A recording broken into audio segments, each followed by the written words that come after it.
नमस्कार मित्रांनो, मी पत्रकार हेमंत जोशी तुमचं नेहमीप्रमाणे अगदी मनापासून स्वागत करतो. अलीकडे मंत्रिमंडळ विस्तार करण्यात आला, त्यानंतर पुन्हा राहिलेला विस्तार नक्की लवकर करण्यात येईल. कारण संजय शिरसाट यांच्यासारखे अनेक अस्वस्थ अशांत आमदार इकडून तिकडे आणि तिकडून इकडे येरझऱ्या घालत आहेत. त्यामुळे केव्हाही त्याचा मोठा त्रास या दोघांना म्हणजे फडणवीस आणि शिंदे यांना होऊ शकतो. किंबहुना तो त्रास त्यांना पूर्वी झाला आहे. अगदी शेवटच्या क्षणी संजय राठोड यांचं नाव मंत्रिमंडळाच्या विस्तार यादीत घेण्यात आलं आणि तीच भूमिका अब्दुल सत्तार यांच्या बाबतीतही होती. परंतु दोघेही मास आणि मॉब लीडर असल्यामुळे आणि त्यांच्यामुळे किंवा त्यांच्या बाहेर पडण्यानं किंवा त्यांच्या जाण्यानं शिंदे शिवसेना आणि भाजप युतीचं मोठं नुकसान होऊ शकतं हे चाणाक्ष एकनाथ शिंदे आणि देवेंद्र फडणवीस यांच्या लक्षात आल्यामुळे त्यांनी ऐन क्षणी शेवटच्या क्षणी अब्दुल सत्तार आणि संजय राठोड यांना मंत्रिमंडळात घेतलं, ज्याची मोठी किंमत या दोघांना किंवा सध्याच्या भाजप सेना युती सरकारला मोजावी लागणार आहे किंवा मोजावी लागू शकते.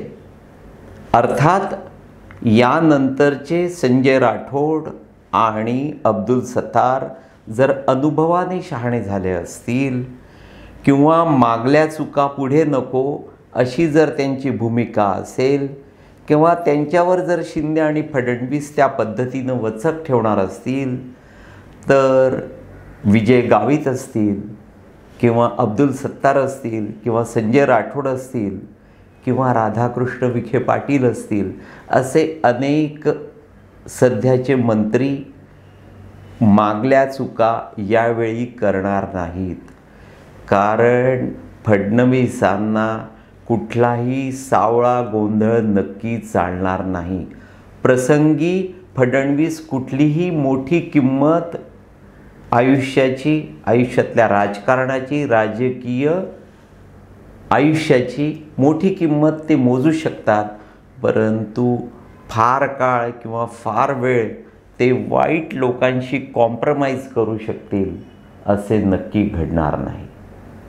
मित्र हो, अत्यंत महत्त्वाचा मुद्दा असा की मागल्या मंत्रिमंडळात म्हणजे उद्धव ठाकरे मुख्यमंत्री असताना दादा भुसे हे राज्याचे कृषी मंत्री होते. तुम्हाला आश्चर्य वाटेल, दादा भुसे यांना देखील यावेळच्या सरकारमध्ये निसट्टा प्रवेश मिळाला आहे. कारण दादा भुसे आणि त्यांच्या कार्यालयातल्या स्टाफनं जो प्रचंड सावळा गोंधळ घातला त्याचा अतिशय खाजगी आणि गुप्त रिपोर्ट फुंडकर जेव्हा कृषी मंत्री होते त्यांच्या कार्यालयातल्या एका अनुभवी स्टाफनं तंतोतंत तयार करून तो फडणवीसांकडे दिला होता आणि त्याची एक कॉपी एकनाथ शिंदे यांच्याकडे देण्यात आली होती आणि त्यावरून त्या दोघांजवळ हे भुसे यांच्या विरुद्धातले कृषी खात्यातले पुरावे जसेच्या तसे जमा करण्यात आले होते. दादा भुसे यांना ही चूक नडली. त्यांनी नको तो गोंधळ कृषी खात्यात घातला आणि यावेळी त्यांना दुसरं अन्य कुठलंही महत्त्वाचं खातं दिलं नाही आणि कृषी खातं देखील त्यांच्याकडून हिसकावून घेण्यात आलं. मात्र हेच दादा भुसे सुरुवातीपासून म्हणजे अगदी एकनाथ शिंदे आणि ते दोघे फार पूर्वीपासून अतिशय एकमेकांचे जिवलग मित्र होते आणि जसे शिंदे आनंद दिघे यांचं नेतृत्वाखाली काम करायचे, तीच भूमिका त्या काळी दादा भुसे यांची होती. त्यामुळे भुसे आणि शिंदे हे भावनिकरित्या एकमेकांशी अतिशय जवळून जोडल्या गेलेले आहेत. आणि त्याचं प्रत्यंतर जेव्हा शिंदे यांनी उद्धव यांच्या विरुद्ध बंड केलं, शिवसेनेतून बाहेर पडले, तेव्हा तुम्हाला आलं असेल. कारण दादा भुसे हे शिंदे यांच्या पाठीशी एखाद्या सावलीसारखे सतत उभे असायचे. त्यामुळे एक बरं झालं की दादा भुसे यांना मंत्रिमंडळात घेण्यात आलं. मित्रांनो, एखाद्या ग्राहकाला जर अमुक एखाद्या वेश्येकडे गेल्यानंतर गुप्तरोग होतो हे लक्षात आलं आणि त्यांनी ती चूक जर वारंवार केली तर त्या ग्राहकासारखा मूर्ख कोणीही नसतो. मला हे उदाहरण भुसे यांच्यामुळे आठवलं. जर दादा भुसे यांची खातं जाण्यानं बदनामी होत असेल, किंबहुना त्यांना त्यांच्या नेतृत्वात कमीपणा आला असेल, त्या दादा भुसे यांनी निदान यावेळी तरी ती चूक करायला नको. आपल्या मागल्या वेळेच्या नालायक भ्रष्ट नीच स्टाफला त्यांनी अजिबात आपल्या कार्यालयात जागा द्यायला नको. किंबहुना ज्या मंत्र्यांना आपल्या स्टाफचा हा असा वाईट अनुभव आला आहे किंवा करप्ट स्टाफ आहे हे त्यांना जर माहिती असेल तर त्यांनी वेळीच सावध होऊन भूमिका घ्यायला हवी.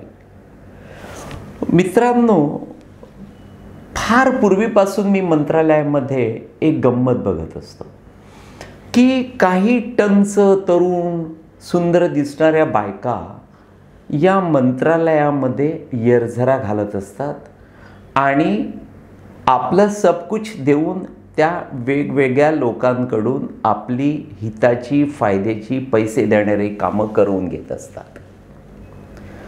आता अमुक एखादी स्त्री जर तमुक एखाद्या मंत्र्याकडे किंवा अधिकाऱ्याकडे जर वारंवार येत असेल तर तो तिचा नको तसा उपयोग करून घेतो, तिचे काही कामं करून घेतो.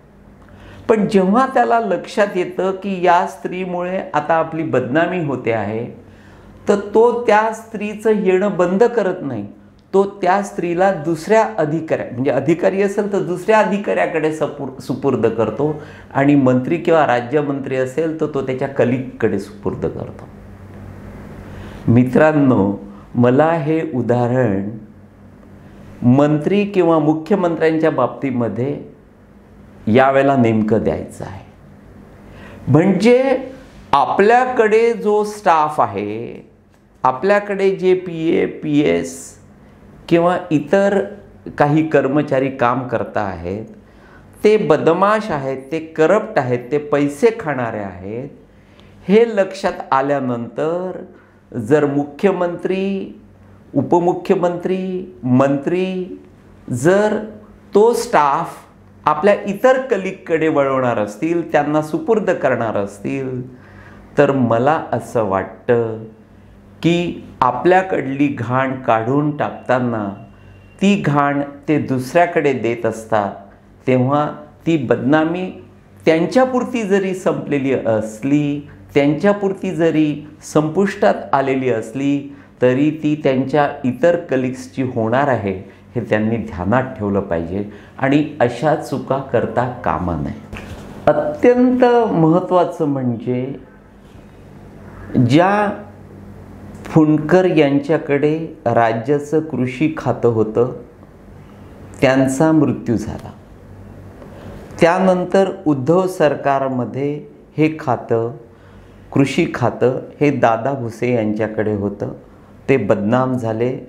त्यांचा नको तो रिपोर्ट कसा मुख्यमंत्र्यांकडे आणि उपमुख्यमंत्र्यांकडे पोहोचवला गेला ते मी तुम्हाला सांगितलं.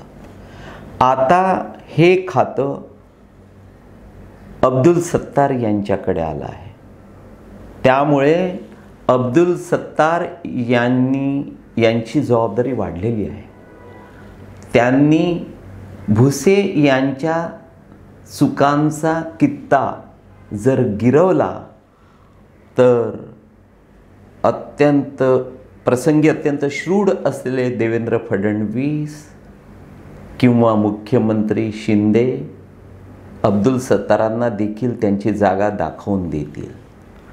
मित्रांनो, अनेकांना यावेळेच्या मंत्रिमंडळ विस्तारात चंद्रकांत पाटील आणि सुधीर मुनगंटीवार यांच्याकडे कमी महत्त्वाचं खातं आल्यामुळे विविध प्रश्न पडले आहेत.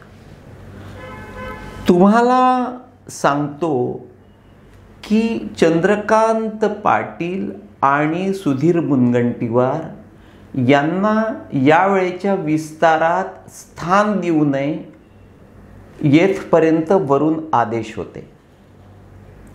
परंतु जर या दोघांना मंत्रिमंडळात घेतलं नाही तर मला त्याचा मोठा मानसिक त्रास होईल आणि ते योग्य ठरणार नाही.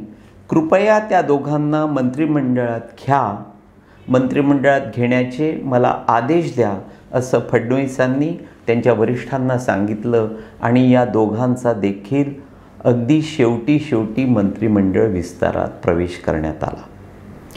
मित्रांनो, सुधीर मुनगंटीवार आमचे मित्र आहेत, खूप चांगले आहेत, बोलके आहेत, तळमळीनं काम करणारे आहेत. परंतु मुनगंटीवारांना असं वाटतं की माझं वागणं त्या गडकरींसारखं लोकांच्या लक्षात येत नाही. असं नसतं. लोकांची नजर, संबंधितांची नजर ही तुमच्यावर घारीसारखं लक्ष ठेवून असते. मग तुम्ही चंद्रपूर जिल्ह्यातली भाजप जगवता आहे की संपवता आहेत की स्वतःचं केवळ निवडून येण्यापुरतं अस्तित्व ठेवता आहे? तुम्ही राज्याचं नेतृत्व सांभाळताना कातडी बचाव भूमिका घेता आहे किंवा तुमच्याकडे अर्थ खातं असताना तुम्ही मी नाही त्यातली कडी लावातली पद्धतीची भूमिका घेता आहे? या सर्व बाबींकडे वरिष्ठांचं, चाणाक्ष नेत्यांचं अतिशय बारकाईनं लक्ष असतं आणि संबंधित अधिकारी, स्थानिक अधिकारी, पोलीस किंवा ज्या मंत्र्याकडे जे खातं आहे त्या खात्यातले अधिकारी मुख्यमंत्र्यांना, उपमुख्यमंत्र्यांना तंतोतंत जशीच्या तशी माहिती देत असतात. आणि चंद्रकांत पाटलांना आणि सुधीर मुनगंटीवारांना नेमका याच बदनामीचा किंवा याच त्यांच्याबद्दलच्या माहितीचा फार मोठा झटका बसला. त्यांच्याकडे कमी महत्त्वाची खाती देण्यात आली. मात्र चंद्रकांत पाटलांच्या बाबतीमध्ये फडणवीस खाजगीत नेहमी सांगतात की माझ्या पाठीशी साधारणतः ज्यांचे दिल्लीशी संबंध आहेत किंवा त्यांचं संघटनेमध्ये मजबूत वर्चस्व आहे, पक्षात ज्यांना वरचं स्थान आहे, त्यातले जे अगदी मोजके नेते माझ्या पाठीशी कायम उभे असतात, त्यातलेच एक चंद्रकांत पाटील. अर्थात फडणवीसांना हे माहिती आहे की चंद्रकांत पाटील हे देखील महत्त्वाकांक्षी आहेत. त्यांनाही मनातून कुठेतरी वाटतं की मी एक दिवस या राज्याचं मुख्यमंत्री व्हावं. ठीक आहे, प्रत्येकाला ॲम्बिशन असते, प्रत्येकाला महत्त्वाकांक्षा असते. मग त्यात सुधीर मुनगंटीवार असतील किंवा चंद्रकांत पाटील. मात्र कुठल्याही स्पर्धेतल्या माणसाला डावलावं या वृत्तीचे फडणवीस नाहीत. म्हणून फडणवीसांनी त्यांच्या पक्षश्रेष्ठींकडे आग्रह धरला की जे मुनगंटीवार माझ्या विरोधात काम करत नव्हते, जरी खूप स्ट्रॉंगली माझ्या पाठीशी उभे नव्हते, तरीही ज्यांचं कळत न कळत मला कमी प्रमाणात का होईना सहकार्य मिळत होतं, त्या सुधीर मुनगंटीवारांना आणि ज्यांनी मला उघड पाठिंबा दिला होता, माझ्या पाठीशी जे अतिशय उघडपणे उभे होते, त्या चंद्रकांत पाटलांना तुम्ही मंत्रिमंडळात स्थान द्यायलाच हवं. आणि फडणवीसांचा शब्द शेवटी मंजूर करण्यात आला आणि या दोघांना मंत्रिमंडळात स्थान दिलं. मात्र त्यांच्याकडे महत्त्वाची खाती देण्यात आली नाही. त्यावर या दोघांनीही विचार करावा की आपण कसे आहोत, आपल्या सभोवतालची माणसं कशी आहेत, आपल्या कार्यालयात काम करणारी माणसं कशी आहेत, चांगली आहेत की बदमाश आहेत, की लोकांना लुटणारी लुबाडणारी आहेत. हे जर त्यांनी यावेळी अतिशय सावधगिरीने लक्ष घालून काम केलं तर मला असं वाटतं की कदाचित त्यांना पुन्हा पूर्वीचं वैभव या मंत्रिमंडळात प्राप्त होऊ शकतं. मित्रांनो, तूर्त एवढंच. नमस्कार.